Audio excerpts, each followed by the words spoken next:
Good morning everyone. Mabilis ang basa ng ating libro guys. History of the Filipino People by Agoncillo and Guerrero. Today is 7 December 2022. History of the Filipino People, Part 2 pa rin tayo, the Spanish Period. Topic number 7. Resistance against Spanish Rule, Filipino Nationalism, Contributory Factors. Letter F na tayo. So, paragraph letter F. Basa. Letter F, Liberal Regime of Carlos Maria de la Torre, 1869-1871. After liberalism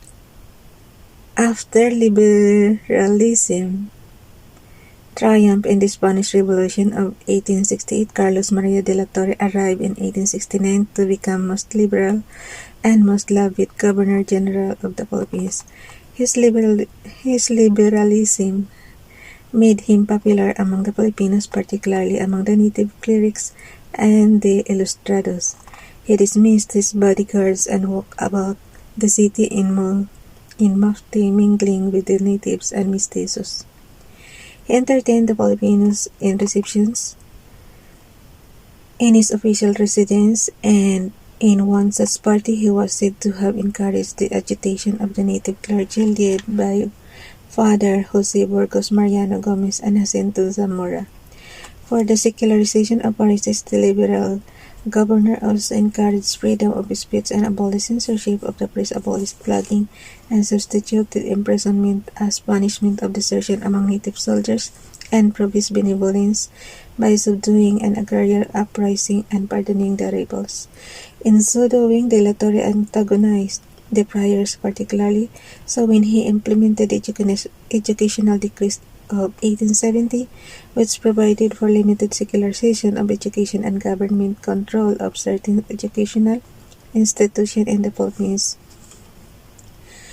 One decree provided for the conversion of the Dominican on the University of Santo Tomas into a government-controlled University of the Philippines. The Moret decree provided for the fusion of certain sectarian schools run by the Jesuits and the Dominicans, among them the Ateneo de Manila, the colleges of San Juan de Letran and San Jose, into one school called the Philippine Institute. The decrees proposed to improve the standard of education in the Philippines by requiring the teaching positions in such schools to be filled by competitive examinations. The reactionary Spaniards and the friars regarded it as with which De la Torre concerted with the native Filipinos and the alacrity with which he surrounded himself with filibusterismos or Filipinos critical of the Spanish regime. Filibusteros. Nakalagay guys. He surrounded himself with filibusteros or Filipinos critical of the Spanish regime. With alarm and utter distaste, they denounced the political innovations of the governor as they would have the effect of encouraging the Filipinos to entertain revolutionary, if not actually separatist thoughts. They knew only too well that the sweeping reforms of De la Torre, sanctioned as they were the liberal government in the peninsula, was encouraging the formation of national consciousness among the Filipinos, and would therefore undermine their old entrenched positions in the colony. De la Torre's benevolent regime, however, was short-lived. He was recalled to Spain following the collapse of the liberal regime in 1871. The reactionaries in the Philippines welcomed with undisguised relief his successor, Rafael de Izquierdo, 1871-1873, who announced upon his arrival that he would rule with a crucifix in one hand and a sword in the other, the exact antithesis of De la Torre. Izquierdo ruled with an iron hand and adopted terroristic measures to reassert Spanish power and authority once more in the colony. He reversed the liberal policies of his predecessor. He disapproved the establishment of the new School of Arts and Trades for fear that it might be used as a front for anti-Spanish activities. He strengthened censorship and dismissed mestizos and natives in the civil and military administration of the government. Then he repealed the exemption from the tribute and forced labor that the Filipino workers in the arsenal and navy yard of Cavite had been enjoying. Less than 2 months later, disgruntled Filipino workers at the arsenal mutinied in protest against this unreasonable decree. The aftermath of this insignificant demonstration, it could hardly be called a mutiny at all, produced by far-reaching consequences that eventually led to emergence of Filipino nationalism. Liturgy, Cavite,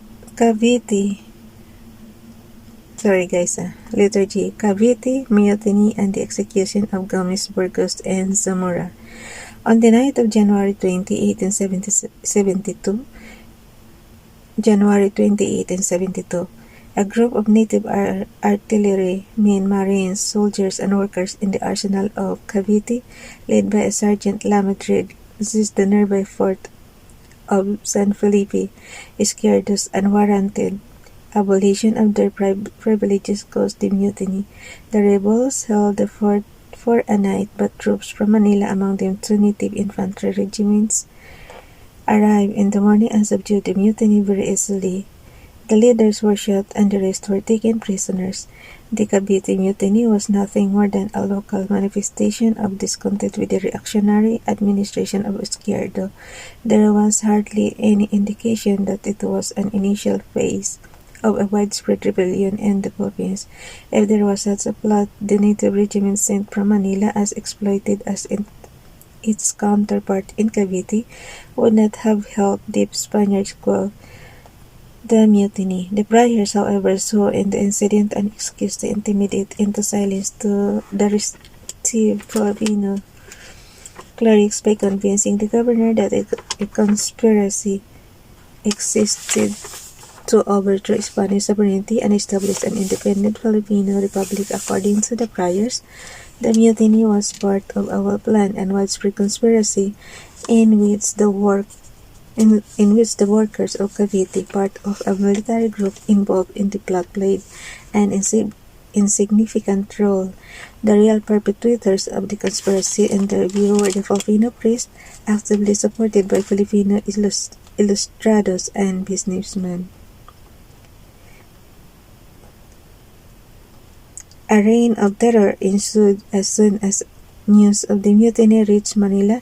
On January 21, Izquierdo ordered the arrest of Fathers Jose Burgos, Mariano Gomez, Jacinto Zamora, and other prominent native clerics, lawyers, and merchants like Joaquin Pardo de Tavera, Antonio Regidor, Jose and Pio Basa, Pedro Dandan, Gallicano Apacible, Mariana Sibilia, and Vicente del Rosario. At the instigation of the priors, Fathers Gomez, Burgos, and Zamora were accused as leaders of the conspiracy, tried in a mock trial, which did not give them any chance to defend themselves, and publicly garroted on February 17, 1872. The other priests and prominent native citizens implicated because of their criticism of the status quo and their open identification with the liberal de la Torre administration, were either sentenced to long prison terms or banished to the Marianas or the mountain province, then a desolate and undeveloped place.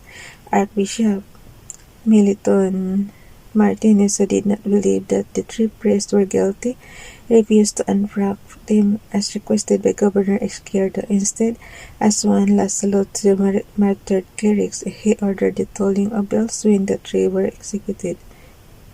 The authorities had made the execution of the 3 priests a public spectacle to strike terror into the minds of the restive populace. But when the Filipinos from all parts of Manila, as well as the neighboring provinces of Laguna, Cavite, Bulacan, and Pampanga converged at Bagumbayan, the Spaniards saw the spectre of rebellion that they had created, but was not to take place until 2 decades later, and retreated in terror to Intramuros and made military preparations for a confrontation with the masses. It may well be that nationalism among the Filipinos emerged on the fateful morning of February 17, 1872, was the result whose own brother Paciano narrowly escaped arrest dedicated his second novel, El Filibusterismo, to the memory of the three clerics. In a letter to a friend in 1889, he justified his role as a propagandist by citing the great impact of the outburst of 1872. Had it not been for 1872, Rizal would have been a Jesuit, and instead of writing Noli Me Tangere, he would have written the contrary. Child though I was then, my imagination was awakened, and I vowed to dedicate myself to avenge someday such victims. Edmund Plauchat, a French writer, summed up the impact of the execution of the three priests on the future development of nationalism among the Filipino people. These mass convictions of Creoles, mestizos, and natives were a very great mistake. Up to then, the different Filipino races had in distrust of one another, but in their common faith, they learned the solidarity of their interests. Future generations will be able to say that the old differences must completely disappear so that they can be one in accord and someday fight the common enemy that is in the colonial master. So bukas guys, dito na tayo sa part 3, Reform and Revolution. Bye everyone, God bless.